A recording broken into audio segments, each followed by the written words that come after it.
Hello, good morning, and welcome to the Comics Experience Graphic Novel of the Month Club Kids Edition. Hello, kids. Lovely to see y'all, or not see you. You know what I mean. This is the October book, and the book is Lightfall. Lightfall. This is a fantastic book, and it is, and we're lucky to have with us by Tim Probert, who is right there. Hello, Tim. How are you? Hey, I'm good. How are you? Excellent, excellent, excellent, excellent. Awesome. Great book. I loved this Thank book. you. This was so much fun. So the first question I ask, this is always the first question. This is my favorite question in the whole wide world. Why comics? I mean, you are a really, really talented illustrator. You could probably be doing anything in the world that you wanted to. Why comics? Oh, comics are so great for so many reasons. The marriage of picture and words, I think, is just one of my favorite ways to tell a story. For me, as somebody who both writes and draws, it feels very direct. It's like the most direct way for me to get all of my thoughts and all of my story ideas down onto paper. And I love the idea of like a book that you can hold in your hand and have on your shelf and pull off as many times as you want and read it over and over, or pass it on to a friend. And I think comics are really good for all of that stuff. So yeah. Awesome. I love that answer. That's exactly what I think. That is fantastic. Did you study art, I'm assuming? I did. I studied painting, actually. Okay. Yeah, so I went to school for like traditional oil painting and figure drawing and all of that kind of stuff. And then after school, I actually went into animation, which is where I work now. I'm an art director at an animation studio where I do storyboards and designs and character designs and different stuff like that. And then I do the comics and book illustrations on the side, or like, in the off hours. Are there off hours when you're There's some at an animation studio? Yeah, there sometimes isn't that many, but Yeah. So when did you first start doing comics? This is my first published comic, so this is recently. Yeah. Besides that, I had been doing like smaller comics and like little drawings for myself for going back years. Like probably back to high school, I would do like little strips for myself and like little silly things. But I never really thought it was something that I would go into. Not because I didn't want to. I just didn't. I thought it seemed like such a hard industry to get into and such a hard medium to break through. So I kind of put it away. And then with this project, it had gone through some different phases of being, it started as maybe an animated project and kind of went through some different things. And then when it came back to being a graphic novel, it was just very, very exciting. And I was like, oh, yeah, let's do some comics. Nice.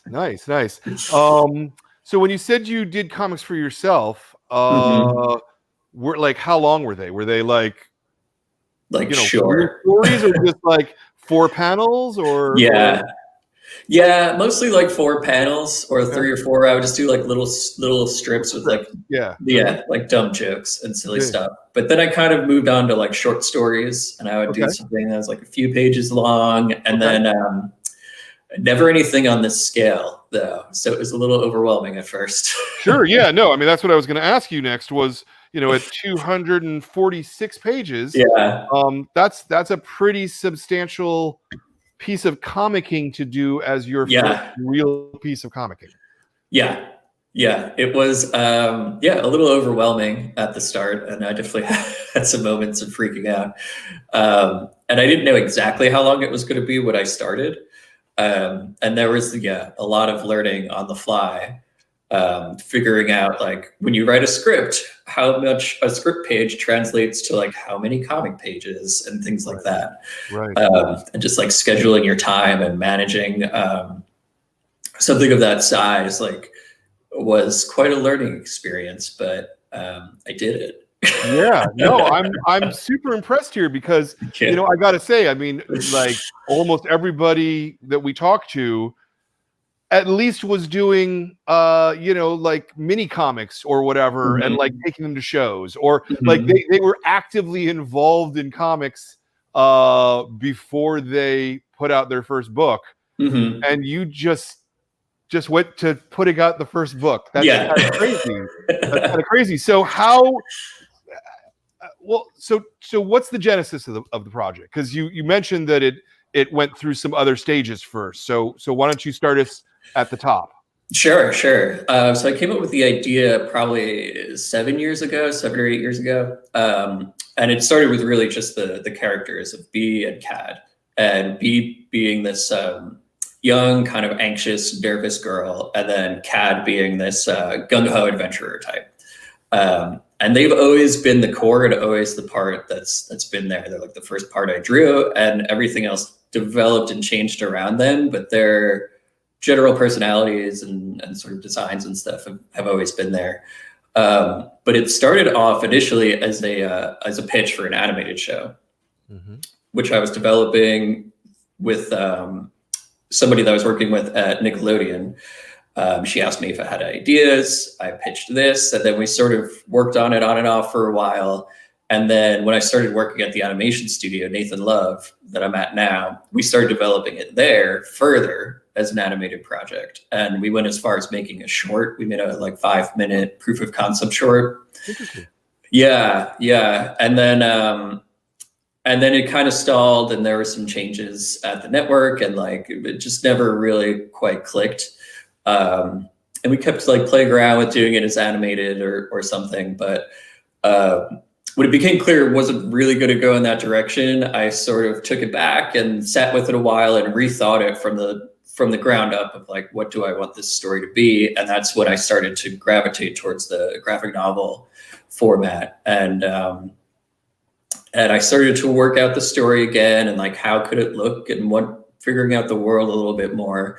And Andrew Arnold, who is the editorial director of Harper Alley, which is the publisher, which is the new imprint from HarperCollins, he was actually working at First Second at the time. And me and him had worked together a bunch on some middle grade novels that I had illustrated. And he was like, "Hey, do you have any ideas for comics?" So I had this idea, and I pitched it to him, and he was like, "Yeah, let's make this." And he ended up moving over to Harper, where he started Harper Alley, and I went with him, and now it's a book. Neat.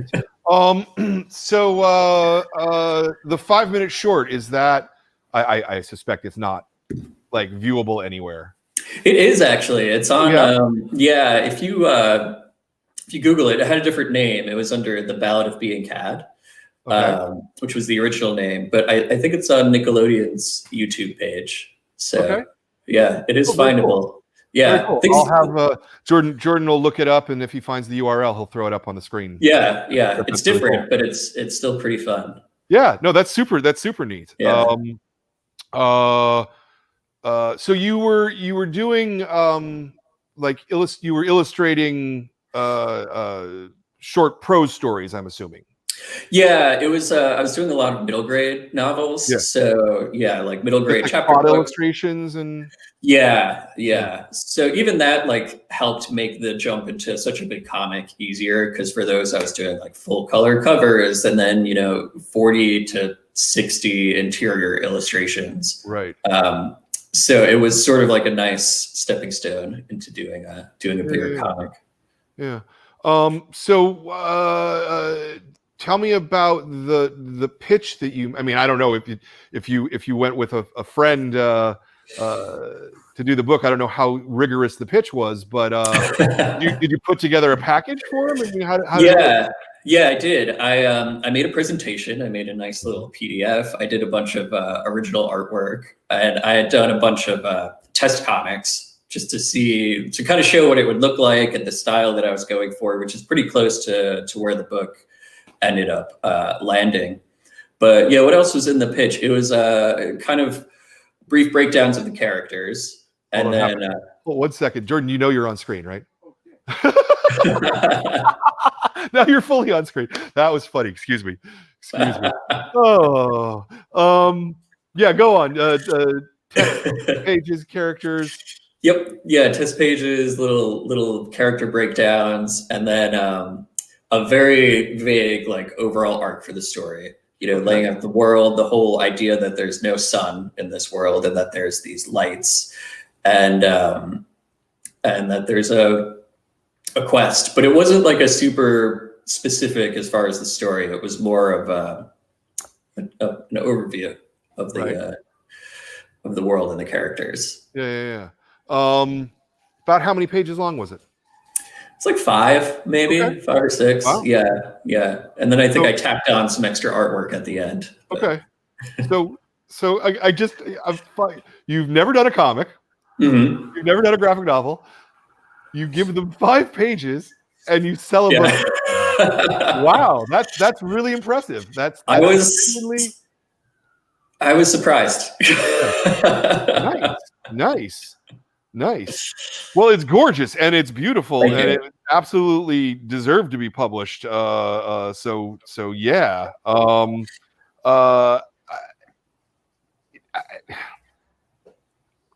How did you break down the work? Mm-hmm. Well, so actually, let's try that a different way. So you've sold them the pitch. Yeah. And you're ready to do this book. Well, you know, getting ready to do the book. What did you do for yourself? Did you write a full script first? Did you start just drawing? What's your process? Well, first I had like a small panic attack. Just a small one? Yeah, just a little one. And then after that, I started with an outline. So I did an outline breaking down like the major beats of the book and then like smaller things in between, which I presented to my editor. We kind of talked through it. But I did write a script, and I had taken some screenwriting classes in college, and I always liked writing that way. Mm-hmm. So I was like, I'm just going to write it like a movie script. Mm-hmm. I don't know if people normally would do a script or if they would do it this way. I know there's like ways that if you do a comic for like DC or Marvel, you would write a script in probably a very different way. But I was like, it's just for me. So I'm going to write it the way that feels most comfortable. So I did. I ended up writing the entire thing as a script. It was about, I want to say 100 pages, maybe. Okay. And then from there, I would go through each page and sort of like break the script pages down into comic pages, and then those pages down into panels, and just kind of like, you know, mark it off just in numbers for myself. I was like, I feel like this feels like a page, and this is probably like 6 panels. And then from there, I would go into thumbnailing. So I thumbnailed the entire book, and then thumbnailed it again, and then thumbnailed it again. Okay. Yeah, and then I went to real pages from there. Okay. So let's go through those steps. Sure. And you know, just for what it's worth, I've interviewed, I don't know, 150 cartoonists, and none of them have ever given me the same answer. Oh yeah. Of how to do it. So don't feel like, I made the, like that's exactly how everybody does it. It's great. Yeah. The great thing about comics, unlike, like in making a television show or something like that, there is a very clearly defined process that everybody basically works the same way. Yes. That is not true in comics at all. So, I think that's one of the great things I love about comics. I agree too. It's all like however you choose to approach it and what you're bringing to it and like what feels most comfortable for you, which is very freeing and like exciting, scary, but fun. Yeah. So when you say you wrote screenplay, like very much, here's the establishing shots, and then dialogue. Here's the next establishing shot, dialogue, like that. Yeah, and like the action and descriptions and stuff were all in there. It was very much like a movie screenplay. Okay. I had read a bunch that I enjoyed, like Dan O'Bannon's Alien script, and a few others that I just kind of took that style of like just very short descriptions and enough to kind of jog my memory later if I like forgot what it was that I was thinking. But also, loose enough and nobody else was going to read it. So I was like, it was for myself more than Sure. anything. Sure. But like writing it out sometimes helped me flesh out the world and flesh out some of the images before I even went to drawing them. And sometimes it went the other way where I had the image in my head and just wanted to like get it down on paper. Yeah. And when you you say you were writing it for yourself, were you literally just writing it for yourself, or did the editor also look at it at this stage? I did give it to him, and he did look at it, and he had some, you know, overarching notes, but mostly he was like, "Yeah, let's just start drawing." Yeah. Yeah. Well, because until you start drawing, it almost doesn't matter in a way. Yeah, exactly. Because like the way it's going to read in comic form is going to be totally different than the way it reads on the script. So it's like, as long as there's nothing glaringly terrible in it, it's like, let's just see what it looks like when you draw it. Yeah. And how much did the story change from that first script to the book that we have in our hands? A lot. Yeah, my first draft of the script was really long, and then when I thumbnailed it, I think it came out to like 330 pages or something like that. Wow. It was like, it was like massive. And I thumbnailed the whole thing, and then I was like, I'm really tired. I need a break. I need like a little bit of time away from this. And so I put it away for like 2 weeks. I didn't touch it. I didn't look at it. And I took it back out and I read it, and I was like, oh, this is really bad. This isn't very good. Oh, man. Yeah, so I started over. And some stuff stayed, but I threw out a lot of stuff. So the story changed pretty dramatically at that point. Interesting. Wow. Rewrote the script and then re-thumbnailed it. And that ended up much closer to what's there. But even then, like, once I thumbnailed it, I edited and changed a lot. And when I was drawing, I was changing stuff, even down to the very end, like the final few weeks. I was coloring and still like changing some panels and tweaking some dialogue and stuff. Sure. Well, that's a good thing about comics, is it's relatively easy to do that, you know? Yeah. That's really neat. So you threw it out, huh? Yeah, it was a brutal decision. Yeah. That's a lot of work, though. Even thumbnailing out 360 pages, that's a lot. It was several months of work, but I knew it was for the best. I didn't want to. I knew I had spent a lot of time on that, but I knew I would have to spend so much more time drawing it and coloring it and doing the final. And I was like, I don't want to spend that time on something I don't feel is good enough. So as it was like ripping off a Band-Aid eventually. Wow, that's really crazy. Okay. And you said it up front that you thumbnailed it 3 times. That's 2 that I count there. It's 2. There was like before the very first one, a couple stops and starts where I got about halfway through and sort of like would stop and be like, it was mostly because I wasn't super familiar with comics. It was like I would get about 30 pages in and be like, I don't think that I'm doing this right, and I would like start over. Like I was still getting the feel for like panel layouts and translating the script to page. So I got like pretty far in and then started over on the big one and then threw that out and then started over again. Do you read comics? Yeah. I read a fair amount. I love graphic novels and stuff in the vein of this book. But it's like I would look to them for inspiration for panel layouts and timing and like flow of the story. But everybody also draws so differently and treats their panels so differently. And I would look at some of my favorite comics and be like, I love this and I love what they're doing, but it's not the same as like what I'm trying to do. So I was never able to like one for one steal stuff as much as I wanted to. Yeah. Well, no, that's the great thing about comics, is that the language, as it were, of comics is so open, you know? Certain things are more or less universal, but after that, it can be whatever you want it to be. It's only constrained by the page, you know? fantastic, you know. Exactly. Yeah. Like even starting, coming from working in animation, we're always working in widescreen. Yeah. So I was drawing so many just like wide panels because if I like storyboards. Yeah. And for a while I was like, why do I keep doing this? And like, I should vary it up more. But then in the end, I was like, I don't know, that's fine. I can have a lot of wide panels. Nobody will arrest me if my panels are wide. Nobody will arrest you for that. That's totally true.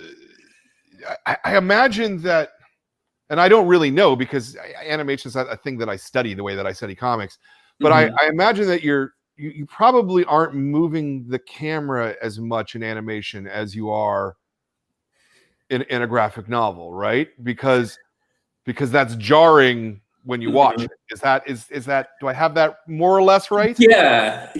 There's definitely things that carry over. And I think from years of storyboarding, like I think I ended up drawing in kind of a film sort of way a lot of the time.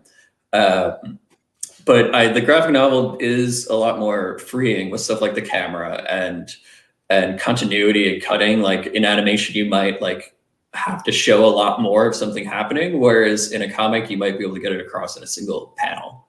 Yeah. Which is, again, I think that was like early on, I would overdraw and I would draw them walking across an entire room. And I'm like, wait, I don't need a page of them. Right. No. Getting to the door. Very, very much so. I mean, I use this as my go-to example all the time, but to me, comics are Lucy and Charlie Brown in the football.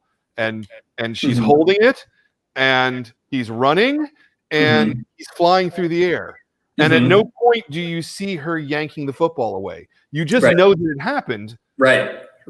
That's the magic of comics. That's the beauty of comics, is that you don't need to show the sequence of things happening, because the audience can receive that without you being that explicit. Yeah, definitely. Yeah. So we have at least one question I see, and let me just remind anybody who's watching at home, or well, you can't watch it later, but if you're on Facebook or whatever, leave a comment, or leave a comment here, and we'll get your question asked on the air, and that's how this works, because it's really cool. So Jordan, what's our first question? Nelson Mitchell. Hello, Nelson Mitchell. Question from Enzo Mitchell. What was one of your biggest changes to the characters that happened when you made the major revision? I think they became clearer in their motivations and their goals in the story. In that older version that was very long, there was so much more happening, and it was a lot more muddy. And as far as like the plot and the story and what they were doing, there was like just too many things in the soup, essentially. So they got, I wouldn't say simpler, but a little more focused, you know. Cad's goals of like helping B and just wanting to do heroic things were just kind of simplified. And then, you know, with B, it was really just about finding her grandfather, which is sort of the core of her story in it. Whereas I think in the old version, they actually found him in the book, like halfway through, and then a whole bunch of other stuff started happening, and it was too dense, like just too much happening. And so just trimming whole scenes away then, or whole sections, I cut quite a bit off the end and was like, let's just get rid of that and then work with what we have here, and then take out stuff that was just extraneous. Neat. Is Jordan? That's it for now. Okay. Yeah. If you guys have questions, just ask them. We will get to them. So you've thumbnailed the book out 3 different times. At this point, I'm assuming that the editor didn't see the aborted set of thumbnails, because you said you put it in a drawer, right? I sent it before I put it in the drawer. Which Okay. Was Did good you give me notes at that point, or? Yeah. I got quite a few notes, and when I went back in, I had all of that feedback in my head. And even though I was like, I think I'm going to start over, it still like was very helpful to have had the feedback and had the notes. And so those notes were actually proceeding along the lines that you were actually going to do a 360-page book. Yeah, well, there were a lot of notes that this book is too long. Oh, okay. Okay. All right. Okay. They're like, how do we cut about 50 pages at least off the book? So there were like whole sections, and I think that's what I started realizing, like, oh, there's too much stuff in this book. Okay. And it's a little too convoluted and unnecessary, I think. Yeah. The second set of notes, the second set of thumbnails, were the notes less or smaller in size just because it was a trimmed down version? No, there were probably more notes. Interesting. Because the book was getting better. So it was like now that it's like less about these major issues, and it's like, okay, this feels like much more correct. How do we make it even better? And then like, what little changes can we make here? What can we do here? And yeah, the notes were never like super drastic, you know, scrap entire things or start over, but just, you know, like little things here of, do you really need this page, or could you use this panel more effectively? Or would B do this in this scenario? Like, is this her actual reaction, or does it feel forced? Yeah, stuff like that. Neat. And then, how did you incorporate those notes, since you weren't doing another set of thumbnails, or do you just? Yeah, I would. What they were, I would go in and correct the thumbnails sometimes, sometimes present them again, or I might just take it into the final drawings and fix it there. Yeah. Depending on what it was. Yeah. So this brings up kind of an important question. How do you work? Do you work physical? I mean, I see a drawing table behind you, or digital, or a combination? It's a combination. It's both. I do the thumbnails digitally just because it's a little faster. But all the pages are drawn in pencil on paper. So what I do is I print out my thumbnails. Sometimes I'll tighten them up a little bit, but I try to keep them pretty loose, print them out, and then I have a little light table, and I will do a drawing in red color pencil. Okay. So I'll redraw the whole thing, and then I do like the inking on top of that directly on the same page with mechanical pencil. So all the line work is pencil. And then if you look in the pages, you could see that red pencil, like rough drawing shows through. Like I kept it in there because I feel like it adds a nice like texture to things. But then I would scan it in, and all the coloring was done in Photoshop. Neat. Neat. That's an interesting way of working. Are you? At what scale do you work? Not that big. 8.5 by 11. I was working. Okay. Yeah. I know people tend to work much larger and then scale down, but it felt more comfortable for me to work like a little tighter, a little smaller. So it's like nothing fancy. It's like 8.5, 11 printer paper, like nice printer paper. Interesting. Wow. Yeah. Because traditionally, whatever that means, comics are done like 2 up or even 3 up. To tighten up the lines or anything. But I like the looseness that it gives as well. So, this is gorgeous.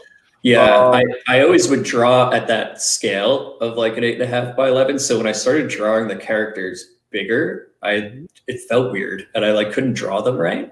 And I couldn't figure it out for a while. I was doing all these different tests, and I was like, oh, it's because I'm drawing them so big. I never draw them this big. It's maybe like 25% bigger than the actual page. Nice. Yeah. How long does it take you to draw a page? Depends on the page. There's a cat. Depends on the page, but I could do a few pages a day if I'm in a good mode. Yeah, the drawing for me is much faster than the writing. Okay. Honestly, yeah, the writing and the thumbnailing, I feel like, is very time consuming and very like mentally consuming. And then by the time I sit down to draw, I've solved so many of the problems in the thumbnails and in the rough drawings and in the writing that it's almost like freeing. And I just kind of like, okay, now I just sit down and draw. And then, you know, some pages are dense and they'll take a lot longer, but they tend to go fairly quickly. Interesting. Yeah. Okay, well, we'll come back to this. Jordan tells me we've got another question, so let's do it. Let's hit that question. Another question from Enzo. Hello, Nice. Enzo. Thanks for participating, buddy. The Lizard Bandits and the Pig Wizards are so interesting and unique. What was your inspiration for them? Have you thought of the backstories for these characters? Mm-hmm. Yeah. The Pig Wizard has been around as a character for a long time in my mind. He started off as like a bit more of a still forgetful, but like a more crazy. he used to be called the crazy old Pig Wizard. And yeah, I like the idea that he's been around in this world for a long time and like nothing really surprises him, but also, you know, he's got this sort of dementia setting in and he's starting to forget things and he's not quite as sharp as he was. But yeah, he's a really fun character. But like the inspiration, I just thought it was funny to put a beard on a pig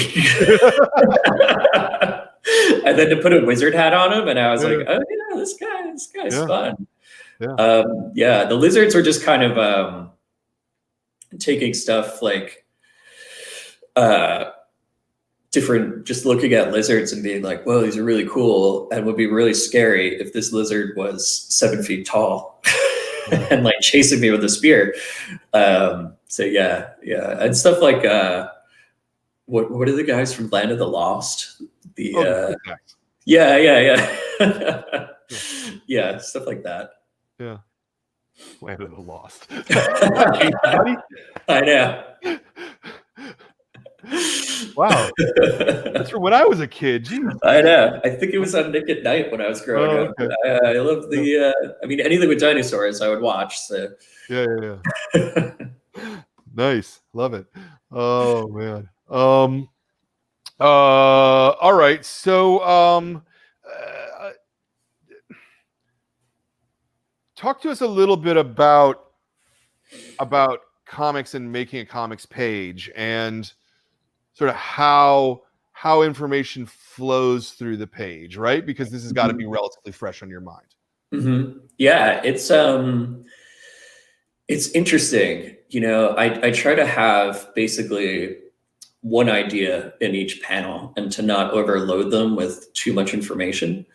And I work on my thumbnails small so that I can see a bunch of thumbnails laid out, like a bunch of pages laid out on one big page, and kind of see how the story's flowing through all the pages as a whole, as opposed to like, in addition to how they're flowing on each page. And then looking at it smaller just sort of helps you to read the composition really quickly. And yeah, just trying to make sure that I don't have too many word balloons going on is always big. And then just making it clear and an easy read so that you can tell exactly what's going on in that panel, and just trying to make everything very, not obvious, but just easy to read. Yeah. So the problem solving for you is all pretty much done in the thumbnail process. Ideally, yeah. That's why they take me so long. Can you think of any particular examples where, when you actually went to the final drawing, that you're like, oh, these thumbnails I gotta chuck this and rethink this sequence? Yeah, there were a few, and there were definitely, you know, some pages where I would get lazy or overwhelmed in the thumbnail and be like, I know sort of what's going on, but I'll figure this out later, or even just write a note like of what it's supposed to be. And then, you know, I would go to draw the page and be angry at my past self for not having figured it out the first time. Right. I'm trying to think of some specific examples. I think there's a lot of stuff towards the end of the book. They're in a city and there's a lot of crowd scenes and buildings. which in the thumbnails, like the buildings were all very generic and looked the same, and the crowds are scribbles and not figured out. And then when I went down to do the actual page, I was like, oh yeah, I have to fill in this crowd of like 30 people. Yeah. Yeah. I wish I had thought this one out a little more clearly. And the buildings are super cute too. The the design of like, you know, bungas and things like that. They're just cool looking. Yeah. Thank you. Especially for what's essentially, you know, just a throwaway thing that appears for a panel and then you don't see it again, you know. Yeah. There's a lot of design work that goes into a comic. Yeah. Yeah, which I love doing that kind of stuff. So I have pages of designs for Bunga and for the Pig Wizard, and like it's kind of taking my animation background and the stuff that I do at my animation job, where it's like design a character and you go through all these iterations and, you know, trying out different versions of what they could look like and slowly narrowing in on the best possible version, or the one that works the best for the story. Yeah. So yeah, I would do all that for the characters. I did it for pretty much most of the stuff in the book. Like all the city stuff was designed ahead of time. The weapons, the carts, and like the statues and stuff, I would try and figure out before I got into the actual drawing of the pages. Yeah. And do you keep that reference material like literally in your view as you're drawing, or because you have drawn it out, you've got it like built into the brain? Yeah, I like to think that it stays in my brain until I start drawing it, and then I'll pull up the original reference and be like, I was totally off here. Not what I was doing at all. So I'll do a little both. I usually try and do it off the top of my head, but yeah, I keep it all handy so I can pull it out. Yeah. So I would imagine that one of the big differences between doing animation and doing comics, or even doing illustrations for a book, is that in comics you're just doing it basically for yourself for almost the whole process, right? Whereas in animation, it's a team. You see forward progress, and other people are doing things. And right, is this about? Yeah, absolutely. So how do you keep yourself motivated and going on a comics project? There are times where it becomes difficult, or the workload gets a little overwhelming. Like there's just so many drawings to do and so much story to figure out. But it's kind of it's a dream job for me. Like I get to tell an original story from start to finish, and it's all coming from me, and I get to draw the whole thing, which is like what I love to do. So, in those moments I step back and I'm like, if I could talk to Tim of 15 years ago and tell him that he gets to draw his own book, he would lose his mind. So, I'll use that to get myself excited again. Yeah. And you're doing this while you're keeping your full-time job, yeah? Yeah. So how do you make that balance work? I'm lucky. My boss is very flexible with my job, so I don't work Fridays, which helps a lot. Yeah. So I do 4-day weeks. Outside of that, it's I do early mornings. I find that works the best. So I'll get up early and try and get in at least an hour or two of work on the book before I go to my actual job. Yeah. And it doesn't sound like a lot, but if you keep it up consistently, so doing that like 4 days a week, and then if I have 3-day weekends, I try to use 2 solid like 8 to 10 hour days to get stuff done, treat it like another job. And it gets there, it gets done. Yeah. Do you get to see your friends at all? Yeah. That's keep 1 day a week open, and then there's some nights in there. Right. It also depends on what phase of the book I'm in. Like the writing and the thumbnailing is a little bit more loose, whereas once it gets down to drawing pages and then coloring pages, that's when I make like a very strict schedule of like, I have to get this many pages done this week. Yeah. And when I get them done can, sort of change, but yeah, because you must, your contract must have deadlines on it that you must produce by yeah, this, particularly because they're just launching this graphic novel in print as well. Yeah, exactly. There were like, even getting colored pages in early so that they could send them out to people, which I was like, wait, I'm not ready to color yet. Still drawing. But you adapt and you figure it out, and it was helpful, I think, for them and for me to kind of figure the color out early on chunks of the book and be able to get it out to some bookstores and different places for them to see what eventually the entire book would look like. Even if it's just a small chunk up front. Absolutely. You said that that in your inking process that you're using a mechanical pencil to do that. So there's not actually ink involved here. Nope. No. Interesting. So what's that about? Yeah, no, it's a good question. Ink makes me really tight and nervous when I go to draw with it. So, because like I'll have this underdrawing, which feels good, and then when I go to ink it, I seize up, I get real tight. I get really afraid of like messing it up. And it tends to, even if I don't mess it up, it tends to kill all the life in my drawing. And I've tried for years to like get over it, and it's just not for me. It just doesn't work. But there's Hayao Miyazaki's Nausicaa manga, which is like a huge inspiration for me. I read that he did that entire thing in pencil, and it looks great. So I was like, well, if he could do it, I could probably do it. I guess I'll laugh. Only because you're sitting in your studio. Do you have an example handy that you could show us a page? Of a page? Yeah. I have a whole binder right here. Neat. We always like seeing stuff. I know, it's the whole book. Wow. Let's take one out. Yeah, so one shot, Jordan. Please. Hold on. There we go. Wow. Yeah. Wow. Yep. Wow. That's really nice. Yeah, so you can see a lot more of the red in the original drawings. Yeah, and it's got a very different texture than the colored pages, obviously. Yeah. That's really beautiful. Thank you. Yeah, it has its own special feel. Yeah.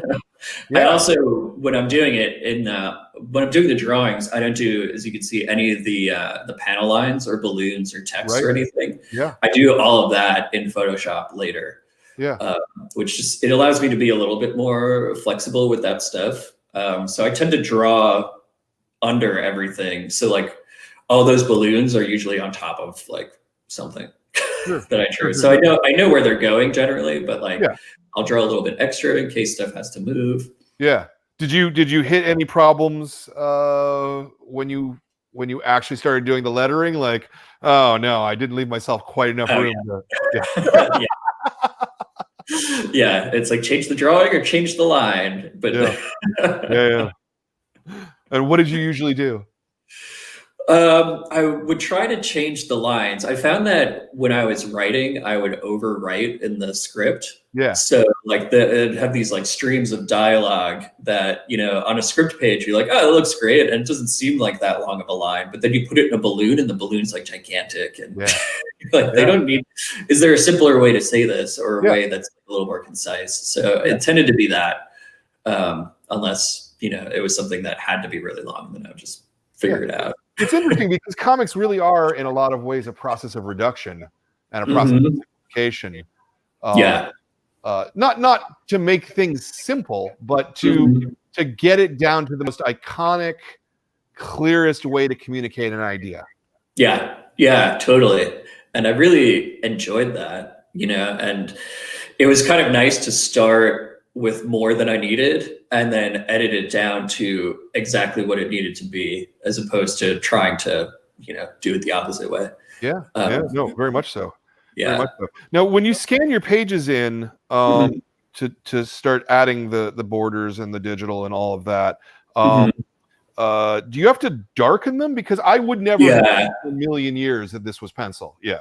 I set up in Photoshop, you could do like actions where you basically can record like a set of actions and then you just hit this button later and it will redo it all for you. So I had a system set up where I would scan in the page and then I would adjust the levels. I would lighten up the red a little bit so it was less obvious. I would darken the lines, brighten the paper. And I would scan every page and just like I set a hotkey of like F13, just like do it for every page. So yeah, it would darken it so that they felt closer to an ink, like a darker black, but the lines still never get totally black. Yeah, but reasonably so. I mean, it's kind of hard to tell when the color's in. But yeah, I mean, I can, now that I know this, when I go in and I really look, I can see that that's what it is. You know? Yeah. Interesting. Yeah. It really adds to the whole effect of it, though, I think. And then you're going through and you're adding the panel borders, you're adding the balloons. I assume you're doing that step before you start touching colors. Yeah, so I have essentially an entire version of the book that's the pencil drawings with the panels and the balloons, and like that's it.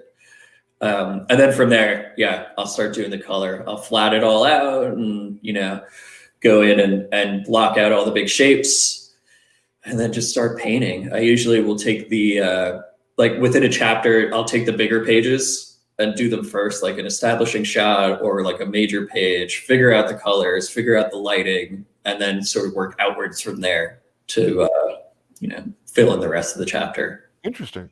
Yeah. Interesting. That seems like a really fun creative challenge, actually.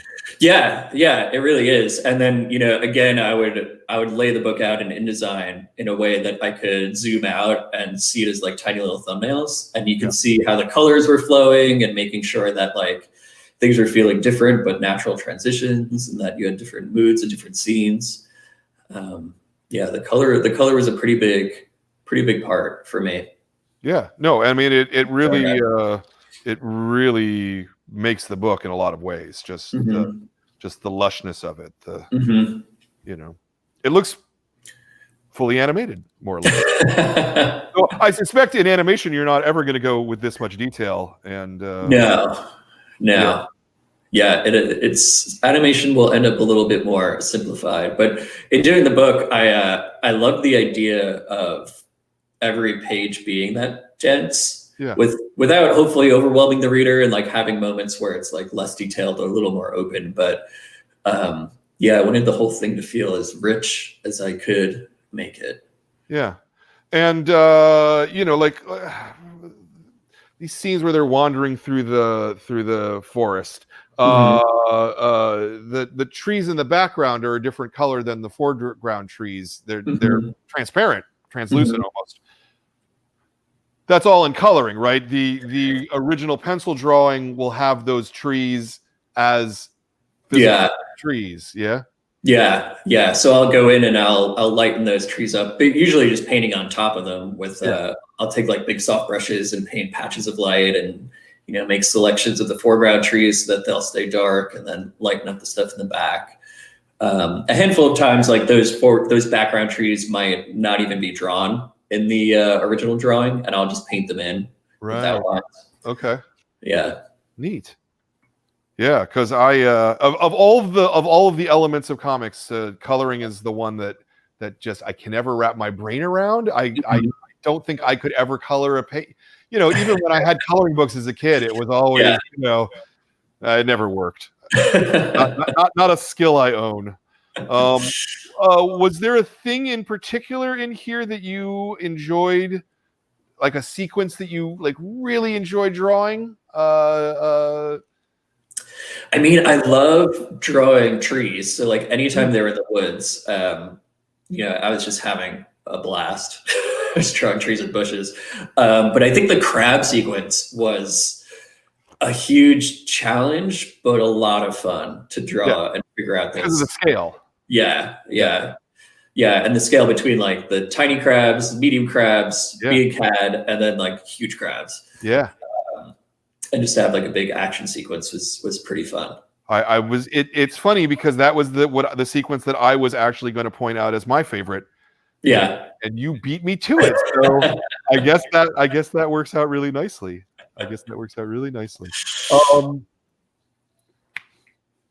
It's book 1 on the cover. Yeah. How many more? What do you think? A few, hopefully. Okay. At least 2.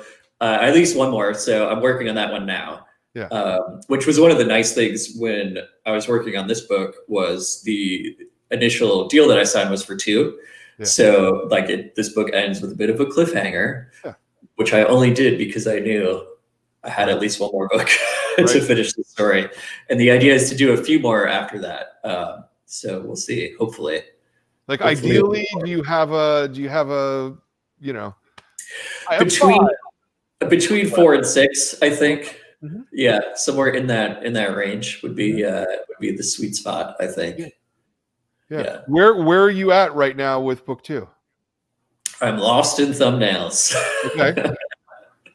Yeah. So I'm a good chunk into thumbnailing. We'll see if I throw it out and start over. So. Okay. Do you think that's likely the second time, or? Hopefully not. I don't. Yeah.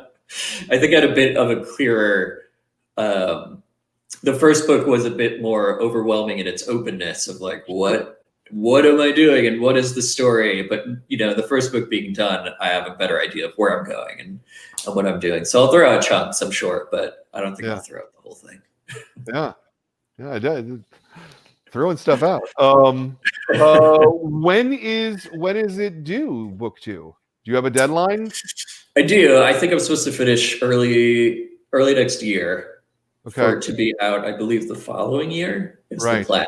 So yeah. Okay, so we got a 2-year wait until book 2. Yeah. It'll be a little bit, but it will happen. No, awesome. Looks like we have another question. Pop it up. Maggie, I'm going to ruin your last name. Verdale.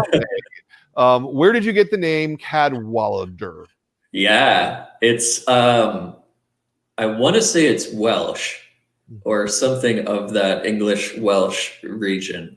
I spent a bunch of days going through mythology, different like mythological names, different names from other like legends and stories, and then baby names. I just go through baby name websites, and like sometimes I would just look at the meanings of the names and then see if I liked the name itself. And I just compiled a huge list. And then I saw the word Cadwallader, and I was like, what a good word. And then Cad, it's a snappy, it's a nice little name. And yeah, I found that like pretty early in the process, their 2 names, Beatrice and Cadwallader. Yeah. Yeah. Nice.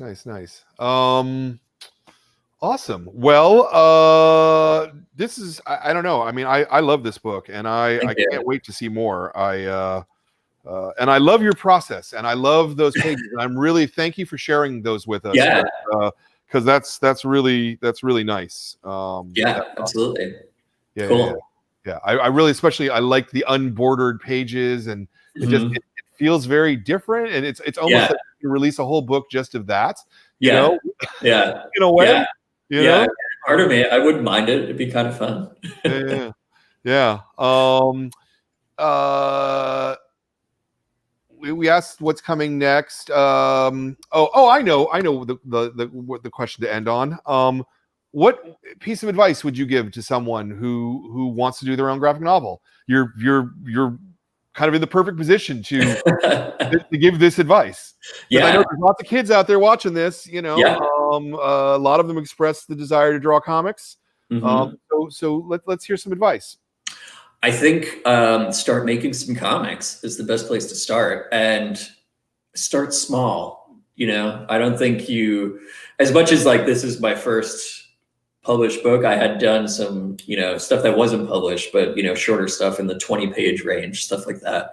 But even just start with some single-page comics, just like tell a story in 1 image, show it to people, see what they think, see if it's a joke, see if they laugh, and then do like 3 panels, a beginning, middle, and an end. And then work up from there. Do a page, do a short story. But the best thing to do is to do them, really, just to draw and practice, and you're going to learn a ton from doing it. And yeah, show people and see what they think. It's always great. Yeah. Awesome. Well, you've got the chops, brother. And thank you. this is beautiful stuff. And I hope to see more, and I hope to see a lot more from you. I mean, I would love it if you somehow were able to make it in comics full time. I don't know. It probably doesn't pay as much as animation as an art director, but it's beautiful stuff. Thank you so much. That's really great to hear. I love making them, so I hope to keep doing it.